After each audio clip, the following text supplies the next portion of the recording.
दी cold war, राज और परछाइयों का जमाना। यह जंग सिर्फ हथियारों से नहीं बल्कि इंफॉर्मेशन से भी लड़ी गई थी। पावर के गलियारों में एक टॉप सीक्रेट प्रोग्राम शुरू हुआ। इसका नाम था प्रोजेक्ट स्टारगेट। इसका मिशन इंसानी दिमाग को हथियार बनाना। CIA ने साइकिक फिनोमेना की रिसर्च में करोड़ों रुपए लगाए। क्या आम लोग अनसीन फोर्सेस को टैप कर सकते हैं? क्या वो ऐसे स्पाइस बन सकते हैं जो कॉन्टिनेंट्स के पार देख सकें? जवाब ऐसा लगता था एकदम चिलिंग हां था। प्रोजेक्ट स्टारगेट ने एक्स्ट्रॉर्डिनरी एबिलिटीज वाले लोगों को रिक्रूट किया। ये आपके एवरेज सोल्जर्स नहीं थे। ये साइकिक्स थे, रिमोट व्यूअर्स थे, ऐसे लोग जो हजारों मील दूर से दुश्मन के दिमाग में घुसपैठ कर सकते थे। स्टेक्स बहुत ऊंचे थे। दुनिया का फेट शायद उनके गिफ्ट्स पर डिपेंड करता। इस पैरानॉर्मल परस्यूट में यूनाइटेड स्टेट्स अकेला नहीं था। सोवियत यूनियन भी साइकिक रिसर्च में डीपली इन्वेस्टेड था। दोनों सुपर पावर्स इस terrifying new frontier of warfare में पीछे रहने से डरते थे। दुश्मन साइकिक्स का उनकी मोस्ट सिक्योर फैसिलिटीज में घुसपैठ करने, उनके डीपेस्ट सीक्रेट्स को अनकवर करने का ख्याल एकदम चिलिंग था। इंटेलिजेंस सर्कल्स में सोवियत साइकिक एक्सपेरिमेंट्स की रिपोर्ट्स विस्पर्ड की जाती थीं। ये सिर्फ रूमर्स नहीं थी, इन्होंने यूएस गवर्नमेंट के अंदर अर्जेंसी की फीलिंग पैदा की। साइकिक एस्पियोनाज का पोटेंशियल इग्नोर करने के लिए बहुत रियल था। The cold war had gone psychic. In unconventional weapons को डेवलप करने की रेस शुरू हो गई थी।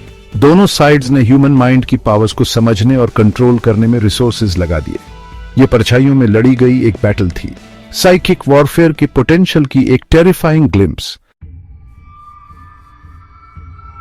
प्रोजेक्ट स्टारगेट सिर्फ साइकिक टैलेंट को आइडेंटिफाई करने के बारे में नहीं था, यह उसे होन करने के बारे में भी था। प्रोग्राम ने इन एबिलिटीज को एनहांस करने के लिए रिगरस ट्रेनिंग मेथड्स डेवलप किए। रिमोट व्यूइंग यानी माइंड्स आई से दूर की लोकेशंस को देखने की एबिलिटी एक की फोकस बन गई। पार्टिसिपेंट्स डीप कंसंट्रेशन की स्टेट में एंटर करते थे, अपने टारगेट से कनेक्ट करने की कोशिश करते थे। कभी ये कोई बिल्डिंग होती थी, कभी कोई पर्सन। वो अपने इंप्रेशंस डिस्क्राइब करते थे, जो वो अपने माइंड्स आई में देखते थे उसे स्केच करते थे। ट्रेनिंग इंटेंस, डिमांडिंग और अक्सर फ्रस्ट्रेटिंग होती थी। हर किसी के पास प्रेशर झेलने का मेंटल फोर्टिट्यूड नहीं होता था, लेकिन जिनके पास था उनके रिजल्ट्स अस्टाउंडिंग थे। वो ऐसी इंफॉर्मेशन प्रोवाइड करते थे जो कन्वेंशनल मींस से ऑब्टेन करना इम्पॉसिबल लगता था। प्रोजेक्ट स्टारगेट के मोस्ट सक्सेसफुल रिमोट व्यूअर्स में से एक थे पैट प्राइस। रिमोट लोकेशंस को एक्यूरेटली डिस्क्राइब करने की उनकी एबिलिटी अनकैनी थी। एक इंस्टेंस में प्राइस ने साइबेरिया में एक सोवियत मिलिट्री बेस का डिटेल्ड स्केच प्रोवाइड किया। उनकी ड्राइंग इतनी एक्यूरेट थी कि उसमें फैसिलिटी में यूज होने वाले स्पेसिफिक टाइप के क्रेन तक शामिल थे। ये इंफॉर्मेशन, जिसे बाद में सैटेलाइट इमेजरी से वेरीफाई किया गया, ने प्राइस की टॉप साइकिक एसेट के रूप में रेप्यूटेशन सॉलिडिफाई कर दी। यहां तक कि प्रेसिडेंट जिमी कार्टर ने भी प्रोग्राम की हेल्प ली। उन्होंने रिपोर्टेडली एक साइकिक से कंसल्ट किया जिसने एक डाउन्ड यूएस मिलिट्री प्लेन को लोकेट करने में हेल्प की। ये इंसिडेंट, जो सीक्रेसी में श्राउडेड था, ने इस बिलीफ को और फ्यूल किया कि psychic abilities real world situations में एक वैल्यूएबल टूल हो सकती हैं। 1995 में CIA ने प्रोजेक्ट स्टारगेट को डिक्लासिफाई कर दिया। दशकों तक सीक्रेसी में श्राउडेड रहने के बाद प्रोग्राम के एग्जिस्टेंस को फाइनली एक्नॉलेज्ड किया गया। पब्लिक फैसिनेटेड और स्केप्टिकल दोनों थी। क्या यह पॉसिबल था कि गवर्नमेंट ने असल में साइकिक फिनोमेना को इन्वेस्टिगेट किया था? ऑफिशियल स्टैंस यह था कि प्रोग्राम को शट डाउन कर दिया गया था। दिए गए रीजंस वेग थे, इनकंक्लूसिव रिजल्ट्स और प्रैक्टिकल एप्लीकेशन की कमी का हवाला देते हुए, लेकिन कई लोगों का मानना था कि ट्रूथ कहीं ज्यादा कॉम्प्लेक्स थी। डिक्लासिफाइड डॉक्यूमेंट्स, हालांकि हेविली रिडैक्टेड थे, प्रोग्राम के इनर वर्किंग्स की टैंटलाइजिंग ग्लिम्पसेस रिवील करते थे। उन्होंने एक्सपेरिमेंट्स, सक्सेसेस और फेलियर्स को डिटेल किया, लेकिन उन्होंने जितने आंसर्स दिए उससे ज्यादा क्वेश्चंस रेज किए।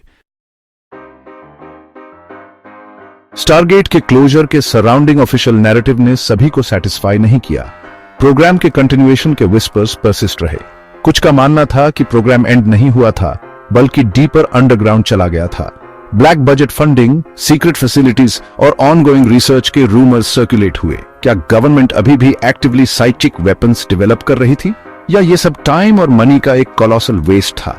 कॉन्क्रीट आंसर्स की कमी ने स्पेकुलेशन को फ्यूल किया। कुछ लोगों ने आर्ग्यू किया कि डिक्लासिफिकेशन एक क्लेवर स्मोक स्क्रीन था, पब्लिक क्यूरियोसिटी को अपीज करने का एक तरीका, जबकि प्रोग्राम के ट्रू नेचर को कंसील किया जा रहा था। ट्रूथ साइकिक रियल्म की तरह इलूसिव बनी रही।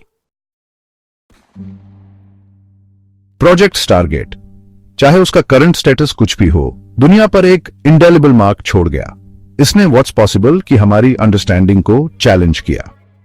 इसने हमें ह्यूमन माइंड के पोटेंशियल और ह्यूमन कॉन्शियसनेस की अनएक्सप्लोर्ड डेप्थ्स का सामना करने के लिए फोर्स किया। प्रोग्राम की लेगेसी फैसिनेशन और स्केप्टिसिज्म, टेंटलाइजिंग पॉसिबिलिटीज और अनआंसर्ड क्वेश्चंस का मिक्स है। क्या प्रोजेक्ट स्टारगेट ने सच में ह्यूमन माइंड के सीक्रेट्स अनलॉक किए, या ये सब सिर्फ एक कोल्ड वॉर फीवर ड्रीम था?